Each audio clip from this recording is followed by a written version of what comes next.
તો આપને જણાવી દઈએ કે હાલ વરસાદ સતત વરસી રહ્યો છે અને આગામી 48 કલાક પણ અતિ ભારે વરસાદની આગાહી છે। ત્યારે કયા કયા જિલ્લાઓમાં ક્યાં ક્યાં વરસાદ પડશે તે મેપના માધ્યમથી જાણવાનો પ્રયાસ કરીએ। હાલ 17 તારીખે છે, એટલે કે આજની વાત છે, સવારે 8 વાગ્યાની વાત છે। 8 વાગ્યામાં સવારે જે પ્રકારની આગાહી હતી ને તેવી રીતે જ દક્ષિણ ગુજરાત, માફ કરશો, સૌરાષ્ટ્રનો જે આખો પટ્ટો છે ત્યાં વરસાદ વરસ્યો છે। અને હવે જેમ જેમ સમય વધી રહ્યો છે, બપોરે 12 વાગ્યાની વાત થઈ, એટલે કે આપ જોઈ શકો છો આ જે સિસ્ટમ છે તે સક્રિય ભાવનગર પાસે થઈ છે, એટલે કે 4 વાગ્યાની આસપાસ જે વરસાદ છે તે સતત આગળ વધશે અને જેમ જેમ સમય વધી રહ્યો છે તેમ તેમ ઉત્તર ગુજરાતમાં પણ વરસાદ વધે તેમ જોવા મળી રહ્યું છે। આપ જોઈ શકો છો 18 તારીખ બપોરે રાત્રે 12 વાગ્યાની વાત કરીએ તો આખો જે વરસાદ છે તે ઉત્તર ગુજરાત તરફ જઈ રહ્યો છે, અમદાવાદથી લઈને મહેસાણા, અને સતત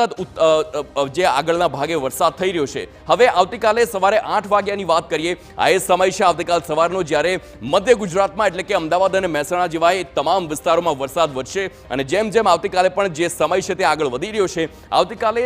3 વાગે જે વડોદરા છે ત્યાં વરસાદ જોરદાર પડે તેવી શક્યતા, પરંતુ હાલ જે પ્રકારની આગાહી કરવામાં આવી છે આવતીકાલે સાંજે રાત્રે 9 વાગ્યાની વાત કરીએ તો મહેસાણા, અમદાવાદ સહિતનો જે આખો પટ્ટો છે ત્યાં વરસાદ રહે તેમ હાલ જોવું રહ્યું। પરંતુ આ આગાહી જે પ્રકારે કરવામાં આવી છે મેપના માધ્યમથી જે પ્રકારે અમે બતાવી રહ્યા છે, હવે આજની એકવાર ફરીવાર વાત કરી લઈએ। જે સવારથી લઈને જે સમય આવ્યો અને આખો જે સૌરાષ્ટ્રનો પાર્ટ છે ત્યાં સૌથી વધુ વરસાદ હાલ જોવા મળ્યો છે। આ ભાવનગર આપ જોઈ શકો છો જ્યાં સૌથી વધુ વરસાદ છે, 14 ઇંચ જેટલો વરસાદ અહીં જોવા મળ્યો છે અને જેમ જેમ સમય આગળ વધે છે તેમ તેમ આ સિસ્ટમ સક્રિય થયેલી હોય તે ઉપર જતી જોવા મળી રહી છે। આપ જોઈ શકો છો